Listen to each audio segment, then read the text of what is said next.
दोस्तों, विकास educator channel में आपका बहुत बहुत स्वागत है। आज हम जीएस की पहली क्लास शुरू करने चल रहे हैं। बहुत महत्वपूर्ण टॉपिक है। इस टॉपिक से बहुत ज़्यादा प्रश्न आते हैं, लगभग हर परीक्षाओं में प्रश्न पूछे जाते हैं। सबसे महत्वपूर्ण टॉपिक हमारा क्या है? आज हम पढ़ेंगे ग्लोब। हम अपनी पृथ्वी के बारे में अध्ययन करें। ग्लोब क्या है बेटा?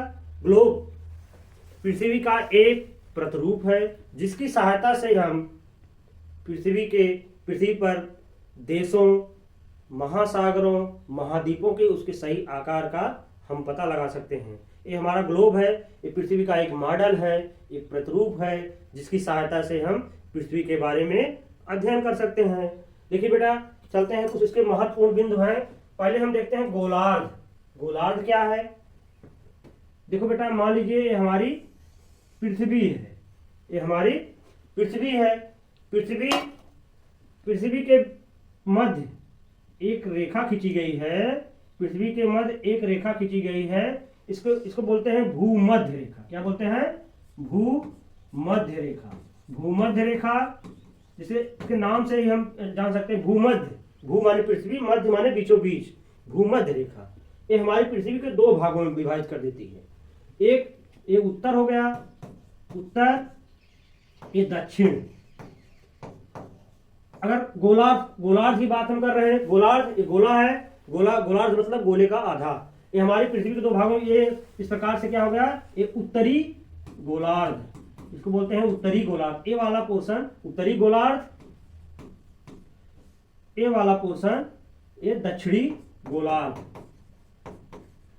एक विषुवत वृत्त, इसको बेटा भूमध्य रेखा, इसका तीन नाम है। भूमध्य रेखा, विषुवत वृत्त, जीरो अक्षांश रेखा भी बोला जाता है। हमारी पृथ्वी को दो भागों में विभाजित कर देती है।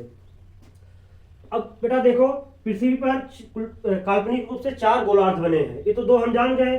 और बेटा सपोज कर हमारी पृथ्वी है, पृथ्वी जीरो अक्षांश, इसको जीएमटी बोला जाता है। ये जीएमटी जो है जीरो देशांतर, पृथ्वी को 2 भागों में विभाजित कर देता है। जीरो देशांतर पृथ्वी माने जीएमटी रेखा जो है, जो लंदन ग्रीनविच टाइम इसको बोला जाता है, एक हमारी पृथ्वी को 2 भागों में विभाजित करता है। इसको पूर्वी बोलते हैं, इसको पश्चिमी बोलते हैं। बेटा इस प्रकार से हमारी पृथ्वी पर कुल 4 गोलार्ध हैं। हो गया उत्तरी गोलार्ध, दक्षिणी गोलार्ध, पूर्वी गोलार्ध, पश्चिमी गोलार्ध। अब देखिए आगे हम पढ़ेंगे। अभी हमारा भारत देश उत्तरी पूर्वी गोलार्ध में है। हमारा भारत देश उत्तरी पूर्वी गोलार्ध। देखिए उत्तर हमारा भारत यही है। अगर ऐसे खींचेंगे, ये उत्तरी हुआ, ये पूर्वी हुई। हमारा भारत देश, एक प्रश्न बनता है, एक प्रश्न बन जाता है, हमारा भारत देश किस गोलार्ध में स्थित है?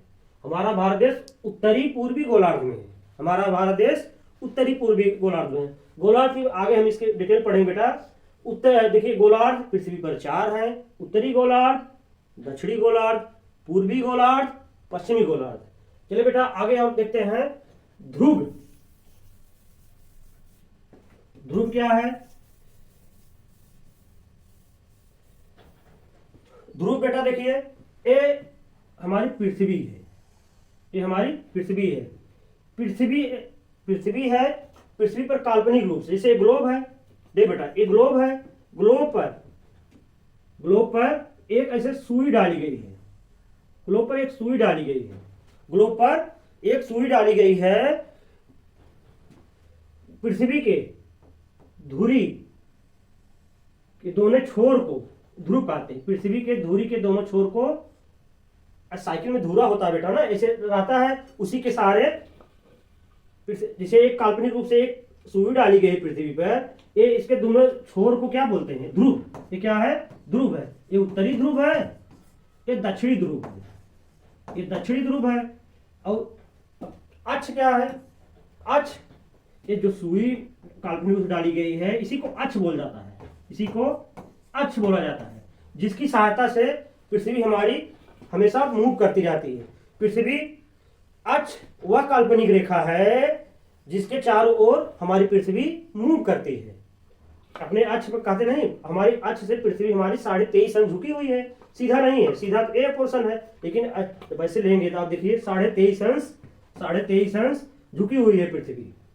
अपने अक्ष से हमेशा निरंतर हमारी पृथ्वी पश्चिम से पूर्व की ओर। ये भी प्रश्न उठता है, हमारी पृथ्वी किस दिशा से किस दिशा की ओर गति करती है? हमारी पृथ्वी पश्चिम से पूर्व की ओर गति करती है, निरंतर चलती रहती है, जिससे आगे हम पढ़ेंगे, जिससे पृथ्वी के निरंतर घूर्णन गति से दिन और रात होते हैं। आगे हम डिटेल में पढ़ेंगे, इसी वीडियो में बने रहिए बेटा, आगे बताएंगे। अब हमने जान लिया गोलार्ध, ध्रुव, अक्ष। अब पृथ्वी पर बेटा कुछ महत्वपूर्ण रेखाएं हैं जिसका अध्ययन हम करेंगे। कुछ महत्वपूर्ण रेखाएं हैं। सपोज करिए ये हमारी पृथ्वी है, ये हमारी पृथ्वी है। पृथ्वी के बीचों बीच एक रेखा खींची गई है, जिसको हम बोलते हैं भूमध्य रेखा। इसको बोलते हैं भूमध्य रेखा या विषुवत वृत्त। क्या बोलते हैं? विषुवत वृत्त। इसको क्या बोलते हैं बेटा? विषुवत वृत्त। इसको क्या बोलते हैं? विषुवत वृत्त। विषुवत वृत्त या जीरो अक्षांश, जीरो अक्षांश बोलते हैं इसको। जीरो अक्षांश, जीरो डिग्री अक्षांश बोलते हैं। अब बेटा देखो, पृथ्वी जीरो अक्षांश से 23.5 अंश, ये हमारे उत्तरी गोलार्ध,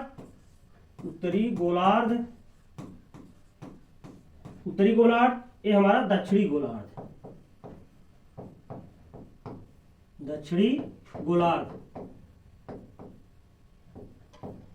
अब देख बेटा ये उत्तरी गोलार्ध। अब देखिए 0 डिग्री से 23.5 अंश पे, 23.5 अंश, 23.5 अंश, 23.5 अंश, ये इसको बोलते हैं कर्क रेखा। क्या बोलते हैं बेटा? कर्क रेखा। इसको बोला जाता है कर्क रेखा, कर्क रेखा। अब बेटा 23.5 डिग्री पे दक्षिणी गोलार्ध की तरफ, जीरो विषुवत वृत्त से नीचे की तरफ, यानी दक्षिणी गोलार्ध की तरफ 23.5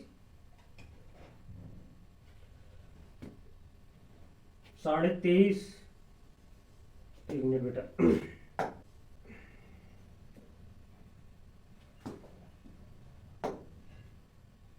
1/2 अंश। ये क्या है? मकर रेखा। क्या है? मकर रेखा है। इसको मकर रेखा बोलते हैं, मकर रेखा। अभी आगे हम पढ़ेंगे कर्क रेखा, मकर रेखा तो महत्वपूर्ण है, आगे हम अगले बताएंगे, इसी वीडियो में बने रहिए। अब बेटा देखिए 23.5 अंश विषुवत वृत्त से 23.5 अंश उत्तर की तरफ कर्क रेखा है, विषुवत वृत्त से 23.5 अंश दक्षिण की तरफ मकर रेखा है। अब बेटा विषुवत वृत्त से 66.5 अंश पे जो है ये क्या है?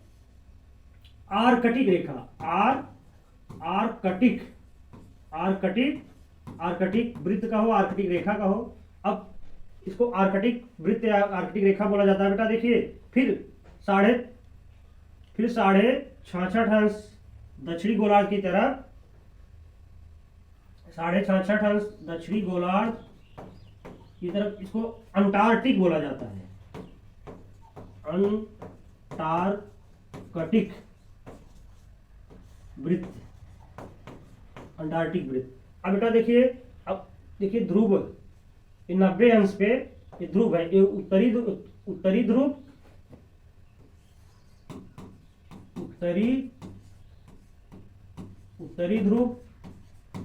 अब बेटा ये दक्षिणी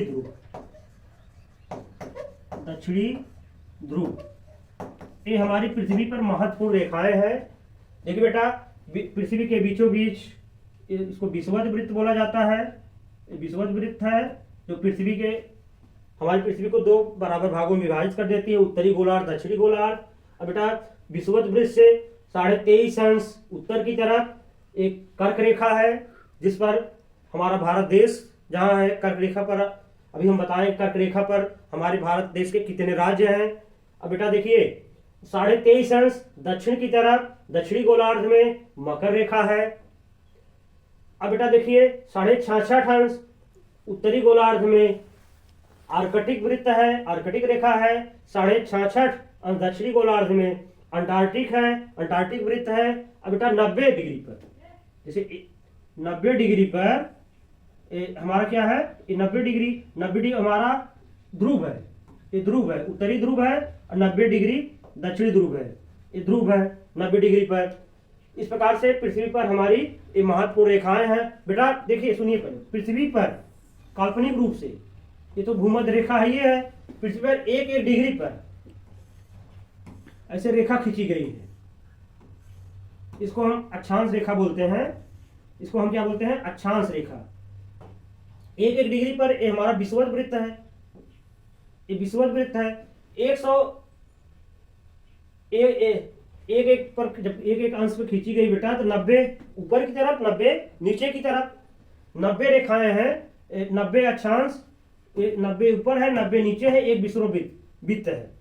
ये टोटल 180 और एक विषुवत वृत्त 181 अक्षांश रेखाएं हैं। इसका डिटेल जो हम वीडियो में, अगले वीडियो में अध्ययन करेंगे अक्षांश और देशांतर का। और पृथ्वी पर बेटा इस प्रकार से हमने देखा पृथ्वी पर महत्वपूर्ण जो रेखाएं हैं। अब आए इसी महत्वपूर्ण रेखाएं पृथ्वी, इस प्रकार से बेटा हमने देखा पृथ्वी पर जो कुछ महत्वपूर्ण रेखाएं हैं, जिसका हमने देख लिया है, भूमध्य रेखा, कर्क रेखा, मकर रेखा, आर्कटिक, अंटार्कटिक, ध्रुव, उत्तरी ध्रुव, दक्षिणी ध्रुव। अब बेटा अब अगला क्या है, पृथ्वी के ताप कटिबंध, पृथ्वी के ताप कटिबंध। अब बेटा पृथ्वी के ताप कटिबंध क्या है, आइए हम देखते हैं।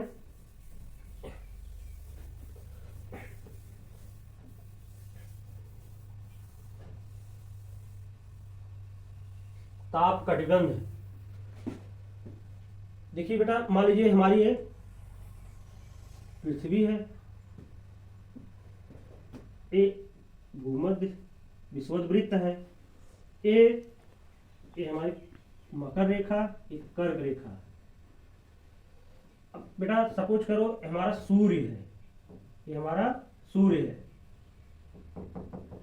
सूर्य की रोशनी, हम पृथ्वी के ताप कटिबंध की बात कर रहे हैं। देखिए पृथ्वी एक कर्क रेखा है बेटा, एक कर्क रेखा, ये मकर रेखा, ये हमारा विषुवत वृत्त है। सूर्य, ये हमारा सूर्य है, सूर्य की किरण जो है कर्क रेखा, कर्क और मकर रेखा के बीच सीधी पड़ती है, कर्क रेखा और मकर रेखा के बीच सीधी पड़ती है। ये यहाँ जो है पूरे वर्ष जो है हमेशा जब सीधी पड़ती है, पूरे वर्ष जो है यहाँ गर्मी ज्यादा रहती है, धूप की वजह से गर्मी ज्यादा, क्योंकि हमारा सूर्य की किरणें सीधा पड़ती हैं। इसलिए यहाँ कर्क रेखा से लेकर के मकर रेखा तक, जो ये वाला पार्ट है, कर्क रेखा से लेकर के मकर रेखा तक, यहाँ अधिक गर्मी होने की वजह से इसको बोला जाता है उष्ण कटिबंध। उष्ण कटिबंध, ये उष्ण कटिबंध बोला जाता है। क्या बोला जाता है, उष्ण कटिबंध। यहाँ गर्मी ज्यादा रहती है, इसलिए अब विषुवत वृत्त पर तो सूर्य की किरणें हमेशा सीधी पड़ती हैं। पृथ्वी भाई देखिए, सूर्य जब ऐसे है, पृथ्वी हमारी ऐसे घूमती है, विषुवत वृत्त हमारा यही है। यहाँ सूर्य भाई स्थिर है, सूर्य चल नहीं रहा, किसी परिक्रमा करना, हमारी पृथ्वी ऐसे घूमती रहती है, सूर्य की परिक्रमा करती है, अपने अक्ष पर ऐसे घूमती रहती है। सूर्य की किरणें जो है विषुवत वृत्त पर सीधा पड़ती है। विषुवत वृत्त पर जब सीधा पड़ेगी तो यहाँ जो है विषुवत वृत्त पर जितने देश हैं, यहाँ 12 घंटे की रात होती है, 12 घंटे का दिन होता है। अब सूर्य की किरणें यहाँ होने की वजह से यहाँ जो है गर्मी ज्यादा रहती है, इसलिए उष्ण कटिबंध कहा जाता है। अब बेटा अगला देखते हैं, जैसे पृथ्वी है, ये तो उष्ण कटिबंध का एरिया हो गया, उष्ण कटिबंध। अब 6.5 टन जो आर्कटिक है, अंटार्कटिक है, ये वाला पोर्शन जो इधर उत्तर की तरफ कर्क रेखा से लेकर के आर्कटिक तक और मकर रेखा से लेकर के अंटार्कटिक तक, यहाँ सूर्य की जो है रोशनी नहीं सीधा पड़ती है, तिखा पड़ती है। तिखा पड़ने की वजह से यहाँ जो है बहुत ज्यादा गर्मी नहीं रहती है, बहुत ज्यादा गर्मी नहीं रहती है, इसलिए इसको बोलते हैं शीतोष्ण कटिबंध। शीतोष्ण कटिबंध, शीतोष्ण कटिबंध। उत्तरी गोलार्ध में कर्क रेखा से लेकर आर्कटिक तक, दक्षिणी गोलार्ध मकर रेखा से लेकर के अंटार्कटिक तक, ये वाला एरिया जो है, ये वाला एरिया हमारा क्या कहलाता है, ये शीतोष्ण कटिबंध कहलाता है, क्योंकि यहाँ सूर्य की किरणें सीधा नहीं जाती हैं, उसकी छाया परछाई टाइप में जाती है, इसलिए यहाँ जो है शीतोष्ण, यहाँ ना ज्यादा गर्मी पड़ती है, इस पोर्शन में ना ज्यादा गर्मी पड़ती है ना ज्यादा ठंडी पड़ती है। अब बेटा आई बात उसके बाद जो आर्कटिक से लेकर ध्रुव तक, आर्कटिक से लेकर के ध्रुव तक यहां सूर्य की रोशनी कभी नहीं पहुंचती है, यहां सूर्य की रोशनी कभी नहीं पहुंचती है, इसलिए इसको बोला जाता है शीत कटिबंध। शीत कटिबंध ये हमेशा ठंडी, यहाँ बर्फ जमी रहती है ध्रुव पर हमेशा बर्फ जमी रहती है। कहाँ? आर्कटिक, ऊपर दक्षिण उत्तरी गोलार्ध में आर्कटिक से लेकर के ध्रुव तक, दक्षिणी गोलार्ध में अंटार्कटिक से लेकर ध्रुव तक जो हमेशा बर्फ जमी रहती है, क्योंकि सूर्य की रोशनी जो है यहाँ पहुंच ही नहीं पाती, कभी नहीं पहुंचती, इसलिए यहाँ हमेशा बर्फ जमी रहती है, बहुत ठंडा रहता है। सबसे देखिए, इसलिए देखिए कर्क रेखा पर हमारा भारत देश है, भारत देश के ऊपरी छोर पे देखिए, इसलिए थोड़ा से हमारा जो जम्मू कश्मीर का एरिया है वहाँ अक्सर ठंडी रहती है, इसलिए लोग देखिए वहाँ घूमने जाते हैं गर्मियों में। अभी हम इसके बारे में आगे अगले वीडियो में अध्ययन करेंगे, आप बने रहिए। बेटा इस प्रकार से हमने पृथ्वी पर देखा 3 कटिबंध पाए जाते हैं, जो है पहला है उष्ण कटिबंध, जहाँ पृथ्वी सूर्य की किरणें सीधा पड़ती हैं, वहाँ गर्मी ज्यादा रहती है, वो कौन सा एरिया है? कर्क रेखा से लेकर के मकर रेखा के बीच जो एरिया, जो क्षेत्र पड़ता है वो उष्ण कटिबंध का होता है। और जो उत्तरी गोलार्ध में कर्क रेखा से अंटार्कटिक तक एरिया जो होता है शीतोष्ण कटिबंध, और मकर रेखा से लेकर के अंटार्कटिक तक वो शीतोष्ण कटिबंध। उसके बाद ध्रुव से लेकर के ऊपर उत्तरी गोलार्ध में आर्कटिक तक, और दक्षिणी गोलार्ध में अंटार्कटिक से लेकर ध्रुव तक ये जो है शीत कटिबंध होता है ध्रुवों पर। इसलिए बोला जाता है ना, ध्रुवों पर सूर्य की किरणें नहीं जाती है, इसलिए हमेशा यहाँ बर्फ जमी रहती है, यहाँ हमेशा बर्फ जमी रहती है। ठीक बेटा, अब इसके बाद हम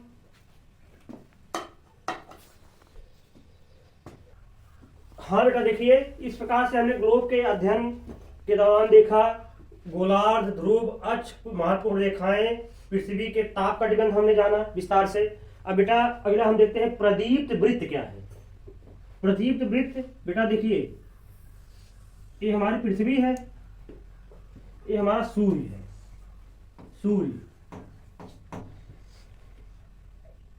बेटा पृथ्वी है, पृथ्वी अपने धुरी पर, पृथ्वी अक्ष है, धुरी है, तो कुछ करिए यही है।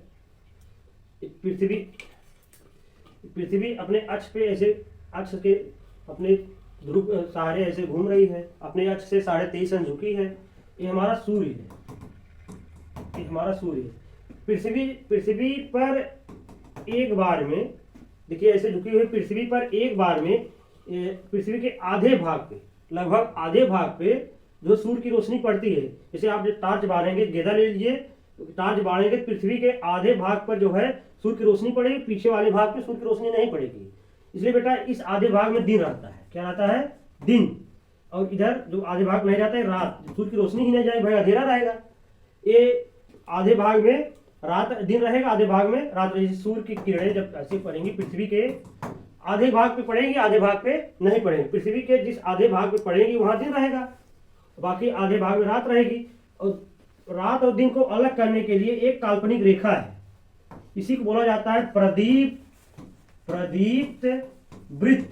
प्रदीप्त वृत्त, क्योंकि भाई ये वृत्त क्यों बोला जाता है? एक ऐसे रेखा इसके चारों तरफ है, पृथ्वी के चारों तरफ है, ये इसलिए रेखा क्या बोला जाता है? प्रदीप्त वृत्त। देखिए बेटा, जिस भाग में सूर्य की रोशनी पड़ेगी वो वहां दिन रहेगा और बाकी रात रहेगी, यही है प्रदीप्त वृत्त। इस प्रकार से हमने ग्लोब के बारे में जाना। अगले वीडियो में हम देखेंगे पृथ्वी पर अक्षांश और देशांतर, देशांतर क्या है उसके बारे में बहुत। देखिए इस प्रकार से हमने ग्लोब के बारे में आज इस वीडियो में देखा। ग्लोब के बारे में, ग्लोब क्या है, गोलार्ध क्या है, ध्रुव क्या है, अक्ष क्या है, कुछ महत्वपूर्ण रेखाएं, पृथ्वी के ताप कटिबंध, प्रदीप्त वृत्त देखा। इस प्रकार से हम इसमें देखा। बेटा अगले वीडियो में हम लोग पढ़ेंगे अक्षांश और देशांतर रेखाएं क्या हैं, चोर पुलिस को कैसे पकड़ लेती है लोकेट करके, बेटा इस चैनल में आप बने रहिए, चैनल को सब्सक्राइब करिए। अगला वीडियो मेरा रहेगा अक्षांश और देशांतर, जिससे हम एक सबसे इंटरेस्टिंग बात अक्षांश देशांतर से ही हम पता करेंगे कि जैसे चोर कहीं चोरी करके जाके छिपा है, वो कैसे पुलिस जो उसको ढूंढ लेती है। अगले वीडियो में हम जानेंगे कि जैसे चोर चोरी करके भागा है, कहाँ पहुंचा है, अक्षांश और देशांतर रेखाओं से हम जानेंगे पुलिस कैसे चोर को पकड़ती है अक्षांश देशांतर रेखाओं से। बेटा इस वीडियो को ज़्यादा से ज़्यादा शेयर करिए, चैनल को सब्सक्राइब करिए। आपका बहुत बहुत धन्यवाद।